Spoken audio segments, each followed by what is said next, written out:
Sir, Meenakshi Natarajan ప్రజాప్రాతినిధ్య చట్టానికి విరుద్ధంగా Rajya Sabha nomination తిరస్కరణకి గురైంది అని చెప్పి న్యాయం చేయమంటూ సుప్రీంకోర్టుని ఆశ్రయించారు. అది నేడు విచారణ ఉంది.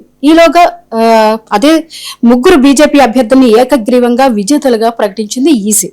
ఈ క్రమంలో చూస్తే మీనాక్షి నటరాజన్ నామినేషన్ తిరస్కరణ లేవనెత్తిన ప్రశ్నలు ఏంటి సార్? ఇప్పుడు అది కేవలం రాజ్యాంగ ఉల్లంఘనే కాదు, ఇది ఒక కుట్రలాగా కనబడుతోంది.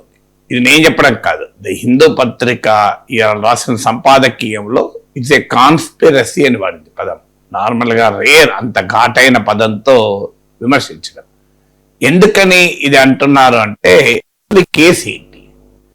నిజంగా ఆమె పైన క్రిమినల్ కేసు ఏమీ లేదు. తెలంగాణలో కేసు అంటున్నారు. తెలంగాణలో ప్రభుత్వం ఏమి ఆ పైన పోలీసు ఏమి కేసు పెట్టలేదు.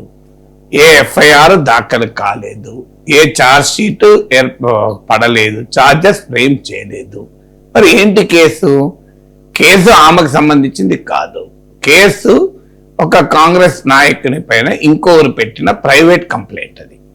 సో ఆ ప్రైవేట్ కంప్లైంట్ లో ఆ నాయకుని పైన రాజకీయంగా ఎందుకు చర్య తీసుకోలేదు అంటూ ఈమె పేరు కూడా మీనాక్షి నటరాజన్ రాష్ట్ర పార్టీ వ్యవహారాల ఇన్ఛార్జ్ కనుక ఆమె పేరు కూడా రాశారు. అంతే. ఆమెను కోర్టు నోటీస్ సమాచారం నోటీస్ ఇచ్చింది. సహజంగా కేసు ఉంటే ఏమవుతుందంటే కోర్టు నోటీసులు ఇస్తుంది, సమాచారం చెప్పండి, మరి మీ గురించి ఇలా వచ్చింది ఆరోపణ అంటే వాళ్ళు దానికి సమాధానం ఇస్తారు. సో అది ఎక్కడ ఎఫ్ఐఆర్ రిజిస్టర్ అయింది కాదు, అది నేరుగా ఒక ప్రైవేట్ కంప్లైంట్ స్ట్రైట్ అవే కోర్టుకి వెళ్ళింది. సో ఇందులో మీనాక్షి నటరాజన్ నిందితురాలు కాదు, మీనాక్షి నటరాజన్ పైన కేసు కాదు, ఆరోపణ కూడా ఆమె పైన కాదు. ఆరోపణ వేరే వ్యక్తి పైన, ఆయన కాంగ్రెస్ నాయకుడు గనక ఆయన పైన మీరు పార్టీ పరంగా ఎందుకు చర్య తీసుకుంటలేరు అని క్వశ్చన్ చేస్తూ ఈమె పేరు కూడా రాశారు. అంతే. ఇందులో దీన్ని పట్టుకొని క్రిమినల్ కేసుగా చిత్రీకరించి దానిపైన ఆమె రాజ్యసభ సభ్యత్వాన్ని రద్దు చేసి తెలంగాణలోనే కాంగ్రెస్ వాళ్ళే మాకు ఇచ్చారని ప్రత్యేకంగా రాజకీయ ప్రకటన చేసి తెలంగాణ కాంగ్రెస్ లో ముసలం పుట్టించాలి, తెలంగాణ ముఖ్యమంత్రికి హైకమాండ్కి మధ్య గ్యాప్ పెంచాలి, ఇంత రాజకీయ కుతంత్రం జరుగుతుంది వెనకాల. So it's a simple case. Okay, ఆ రాజకీయాలు ఎట్లయినా ఉండండి, పోనీ నిజమే తెలంగాణ కాంగ్రెస్ లోనే ఒక వర్గం మీనాక్షి నటరాజన్ దెబ్బతీసడానికి సమాచారం ఆ బీజేపీకి ఇచ్చి ఉంటుంది అనుకుందాం. ఆ పొలిటికల్ పాయింట్ పక్క పెడదాం. లీగల్ పాయింట్ ఏంటి? మరి ఆమె ఆ కేసు గురించిన ఆ కేసే కాదని ఆ సమాచారాన్ని అఫిడవిట్ లో పొందుపరచాలా? చట్టం ఏం చెప్తోంది? Section 33A of people's representation act, Google కొడితే వస్తుంది. Section 33A of representation of people's act clear గా ఏం చెప్తుందంటే, రెండేళ్లు అంతకన్నా ఎక్కువ శిక్ష పడేటువంటి కేసుల్లో మీరు నిందితులైతే, అక్యూజ్డ్ అయితే, ఛార్జెస్ ఫ్రేమ్ అయితే ఆ సమాచారం అఫిడవిట్ లో పొందుపరచాలని క్లియర్ గా ఉంది. ఛార్జెస్ ఎప్పుడు ఫ్రేమ్ అవుతాయి? ఎఫ్ఐఆర్ దాఖలైనాక, ఇన్వెస్టిగేషన్ జరిపాక, పోలీసులు ఛార్జ్ షీట్ వేశాక ఆ ఛార్జెస్ ను కోర్టు ఫ్రేమ్ చేస్తుంది. Judicial framing of the charges ఇది judicial process, it's not even a police process. అలా అయితే దేశంలో అందరిపైన కేసులు పెట్టి వాళ్ళ నామినేషన్ కూడా ఆపచ్చు. సో అందువల్ల జ్యుడిషియల్ ప్రాసెస్ అది. అంటే ఇక్కడ ఎఫ్ఐఆర్ లేదు, ఛార్జెస్ లేవు, జ్యుడిషియరీ దాకా పోలేదు. అసలు ఈ కేసే కాదు, అది ఎందుకు ఇవ్వలేదు అని అడగడంలో అర్థం ఉందా?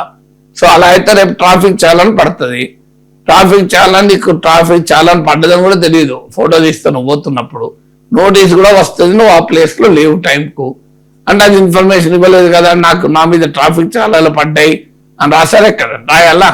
పోటీ ఎమ్మెల్యేలు ఎంపీలుగా పోటీ చేసేవాళ్ళు ఇంకో మా పైన ఇన్ని రకాల ట్రాఫిక్ చాలాలు పడ్డాయి అని రాస్తారా? లేదు. మీరు ఏదైనా కరెంటు బిల్లు కట్టలేదు, నోటీస్ ఇస్తారు. కరెంటు బిల్లు కట్టలేదు అందువల్ల నోటీస్ ఇచ్చారు, ఆ నోటీస్ మెన్షన్ చేసిండ్రా అంటారు ఎవరైనా? లాజిక్ ఉందా? అలా. సో ఇవన్నీ కామన్ గా నోటీసులు చాలాసార్లు ఇస్తుంటారు, దానికి మనం ఆన్సర్ చెప్తూ ఉంటాం. నోటీస్ ఇవ్వడం అనేది కేసు కాదు. నోటీస్ ఇవ్వడం అనేది ఒక అంశం పైన కన్సర్న్ అథారిటీ క్లారిఫికేషన్ సీక్ చేయడం. ఇంకా మీపై ఇలాంటి ఆరోపణ వచ్చింది, దీనికి మీ సమాధానం ఏంటి అని అడుగుతారు. సమాధానం ఇస్తే సంతృప్తి చెందుతారు, సంతృప్తి చెందకపోతే ఫర్దర్ కోర్స్ ఆఫ్ యాక్షన్ ఉంటుంది. ఇందులో క్రిమినల్ కేసు ఉన్నట్లు, ఆ క్రిమినల్ కేసు ఆమె పైనే ఉన్నట్లు ఆమె పైన క్రిమినల్ కేసు ఆమె డిస్క్లోజ్ చేయలేదు అని ఒక ఊహించి చెప్పడం. ఇదే ఎలక్షన్ సైకిల్లో ఇప్పుడు మధ్యప్రదేశ్ లో జరుగుతున్న సమయంలోనే ఇంకో రాష్ట్రంలో ఇలాగే ఒక అఫిడవిట్ లో సమాచారం ఇవ్వకపోతే రిటర్నింగ్ ఆఫీసర్ టైం ఇచ్చి ఆ అమెండెడ్ అఫిడవిట్ సబ్మిట్ చేయమన్నాడు. ఇంకా మీరు ఈ సమాచారం ఇందులో లేదు, అది కూడా పొందుపరిచి అమెండెడ్ అఫిడవిట్ ఇవ్వండి అని టైం ఇచ్చాడు.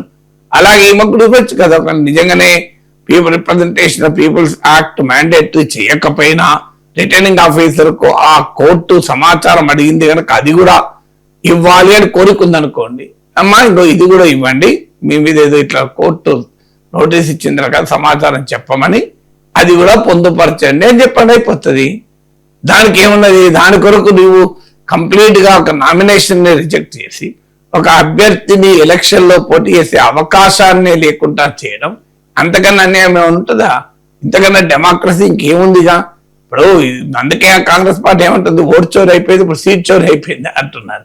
ఇక రేపు రాబోయే కాలంలో ప్రతిపక్షాలు ఎవరు పోటీ చేయనియరా? ఇక సో పోనీ అదంతా అయింది. సుప్రీంకోర్టుకి వెళ్ళారు. ఇవాళ సుప్రీంకోర్టులో విచారణ ఉంది. ఈలోగా యునానిమస్ గా డిక్లేర్ చేసి పడేశారు. ఎలక్షన్ కమిషన్ ముందు కాంగ్రెస్ నాయకులు మీనాక్షి నటరాజన్ రిప్రజెంటేషన్ ఇచ్చారు. ఎలక్షన్ కమిషన్ ఇంకా దానిపైన యాక్షనే తీసుకోలేదు. ఈ లోపల సుప్రీంకోర్టు కూడా వెళ్ళారు. సుప్రీంకోర్టులో ఇవాళ విచారణ సమయంలో ఈ లోపల ఎలక్ట్ చేయాల్సిన అంత తొందర ఏమొచ్చింది? చూడు, వెంటనే డిక్లేర్డ్ ఎలక్షన్ అన్నారు. సో యునానిమస్ గా వీళ్ళు గెలిచిపోయారని చెప్పారు. సో ఇదంతా ఏం తెలియజేస్తోంది? మేము ఆఖరికి ప్రతిపక్షాలను ఎన్నికలు కూడా పోటీ చేయడం. ఈ రేపు భవిష్యత్తులో ఎన్నికలు కూడా జరుగుతాయో డౌట్ వస్తుంది జనానికి. ఈ ఓటర్ల జాబితాలకు ఓటర్లు తీసిపడేస్తారు, అభ్యర్థుల జాబితాలు అభ్యర్థులను తీసిపడేస్తారు. రేపు గెలిచినాక కూడా గెలిచినా నేనే కాదు మావాడు గెలిచాడు, ప్రతి ఎలక్షన్ లో అధికార పార్టీ వాళ్ళే గెలుస్తారు అని చెప్పి ప్రకటించుకుంటారు. ఏమన్నా అన్యాయంగా ఉంది ఇది? ఇప్పుడు ఫ్రీ అండ్ ఫెయిర్ ఎలక్షన్స్ అనేది ఎలక్షన్ కమిషన్ రూల్. అది నీ ఇష్టం అయితే చేయడం, అది రిటర్నింగ్ ఆఫీసర్లు. సో దానికి సమయం ఇవ్వాల్సిందే. ఇప్పుడు ఎక్కడైనా నా ఎలక్షన్ అనుభవం కూడా చెప్పాను. 2007 లో నేను యూనివర్సిటీ ప్రొఫెసర్ గా లీవ్ తీసుకొని పోటీ చేశాను, రిజైన్ చేయలేదు. ప్రభుత్వ ఉద్యోగి అయితే రిజైన్ చేయాల్సి ఉంటుంది. ఈ డౌట్ నాకు వచ్చి నేను ఎలక్షన్ కమిషన్ ఆఫ్ ఇండియాకు 6 నెలల ముందు లేఖ రాశాను. సార్ నేను ఇట్లా యూనివర్సిటీ ఎంప్లాయీని, కానీ నేను రిజైన్ చేయాల్సి ఉంటుందా లేదా లీవ్ తీసుకొని పోటీ చేయొచ్చా అంటే ఎలక్షన్ కమిషన్ విచిత్రమైన సమాధానం చెప్పింది, we're not an advisory body అన్నది. ఆ తర్వాత దానిపైన స్టడీ చేశాము. మాడబూర్ శ్రీధర్ అని ప్రముఖ న్యాయ నిపుణులు, ఆ మిత్రుడు ఆయన హెల్ప్ చేశాడు. ఆ కేసు లాస్ అంతా స్టడీ చేస్తే అవసరం లేదు, యూనివర్సిటీ ప్రభుత్వంతో సంబంధం లేదు, యూనివర్సిటీకి ప్రభుత్వమే నిధులు ఇచ్చినా కూడా అవసరం లేదు. శత్రుచర్ల విజయరామరాజు కేసులో కోర్టు తీర్పు ఉంది. ITD even if it is solely funded by the government, still you are not working for the government, who is your employer అని క్వశ్చన్ వస్తుంది. నా employer smart city registrar, not the government of Telangana, Andhra Pradesh, అప్పుడు ఉమ్మడి రాష్ట్రం.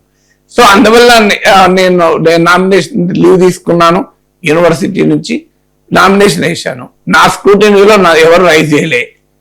నాది అయిపోయినాక మరో teacher MLC nomination అప్పుడు ఇంకో ఇలాగే యూనివర్సిటీ ప్రొఫెసర్ నామినేషన్ వేశారు. అక్కడ వాళ్ళ ప్రత్యర్థులు రైజ్ చేశారు.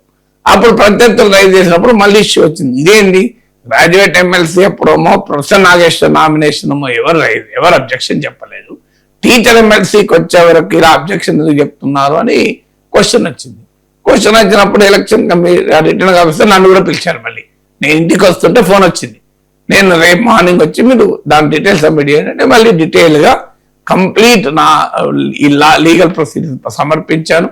సంజయ్ జాదవ్ రిటర్నింగ్ ఆఫీసర్, ఆయన election commission of India legal adviser refer చేశారు. ఆ లీగల్ అడ్వైజర్ నా ఆర్గ్యుమెంట్ కరెక్ట్ అని ఆన్సర్ ఇచ్చింది. ఆ తర్వాత నేను 2009 లో కూడా పోటీ చేశాను. సో యూనివర్సిటీ ఉద్యోగి గవర్నమెంట్ ఉద్యోగి కాదు, అది there are several judgments of supreme court. ఈవెన్ గవర్నమెంటే మొత్తం నిధులిచ్చినా కూడా కాదు. సో ఇది లా తెలిసిన వాళ్ళం కనుక ఉన్నాం. ఇక నాకు టైం ఇచ్చారు కదా, నెక్స్ట్ డే కూడా మళ్ళీ క్లారిఫికేషన్ ఇచ్చినాకనే కదా, వెంటనే కంప్లైంట్ వచ్చింది కదా అని యూఆర్ రిజెక్టెడ్, నీకు నామినేషన్ అయ్యా అనలేదు. ఎందుకంటే that is the free and fair election. అక్కడ ఏ కాన్స్పిరసీ లేదు కనుక లేదు. సో ఇక్కడ కాన్స్పిరసీ లాగా కనబడుతున్నది కదా, ఆమెను ఎలాగైనా రానివ్వకూడదు పార్లమెంటుకు, కాంగ్రెస్ ఆ ఒక్క రాజ్యసభ సీటు కూడా మేము వదలమని భారతీయ జనతా పార్టీ కూడా ఆలోచించాలి. 70% అబోవ్ కంట్రీని పాలిస్తున్న పార్టీ అది. పార్లమెంట్ లో పూర్తి మెజారిటీ ఉంది. ఒక్క రాజ్యసభ సీట్ లేకపోతే ఏమవుతుందండి? ప్రజాస్వామ్యాన్ని ఇంత దారుణంగా అపహాస్యం చేయాలా? ఒకటే ఒక రాజ్యసభ సీటు. ఇప్పుడు ఆల్రెడీ తృణమూల్ కాంగ్రెస్ ఎంపీలంతా ఇటే చేరుతున్నారు. సో ఇప్పుడు బెంగాల్ ఎన్నికలు అయిపోయినాయి. మీకు బెంగాల్ నుంచి కూడా రాజ్యసభ సభ్యులు వస్తారు. ఏం కొరత ఉంది రాష్ట్రంలో? ఒక్క రాజ్యసభ సీటు కొరకు ఒక అభ్యర్థిని ఎన్నికల్లో పోటీ చేయకుండా చేసి అన్యాయంగా క్రిమినల్ కేసు కాకపోయినా క్రిమినల్ కేసుని చెప్పి రిజెక్ట్ చేసి ఇంత అపహాస్యం పాలు చేయడం అవసరమా ప్రజాస్వామ్యాన్ని? ఏ ఒక్క సీటు రాకపోతే ఏమవుతుందండి ఒక పార్టీకి? 12 ఏళ్ళుగా అధికారంలో ఉండి 71% ఆఫ్ ఇండియాను పాలిస్తూ పార్లమెంట్ లో తిరుగులేని మెజారిటీ ఉన్న పార్టీ కాస్తంత జనరాసిటీ, కాస్తంత అపోజిషన్ పట్ల టాలరెన్స్, కాస్తంత మ్యాగ్నానిమిటీ, హుందాతనం ప్రదర్శిస్తే నష్టం ఏంటండి? ప్రజాస్వామ్యంలో వ్యవస్థల్ని మీరు ఇలా బలహీనపరిస్తే ఇవాళ బీజేపీకి కాంగ్రెస్ పట్టిన పరిస్థితి బీజేపీకి పట్టచ్చు. కాంగ్రెస్ పవర్ లోకి వస్తే బీజేపీని ఇలాగా ఆడుకుంటారు. అది కోరుకుందామా? మనం ఎప్పుడు కూడా ప్రజాస్వామ్యానికి తూట్లు పడిస్తే దాని బాధ ఇవాళ మన నిందితులు అక్యూజ్లు ఉంటాం, రేపు మనమే విక్టిమ్ అవుతాం.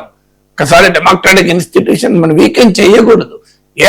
పైన నిజంగానే క్రిమినల్ కేసు పెట్టారు అనుకోండి, as per the representation of people's act 33A ప్రకారం మీరు ఆమె ఇన్ఫర్మేషన్ ఇవ్వకపోతే తప్పు. క్లియర్ గా చట్టంలో ఉంది. Representation of people's act section 33A(1) చదవండి, ఎంత క్లియర్ గా ఉందో మీకు. మరి ఎందుకు చేస్తున్నారో అర్థం కాదు.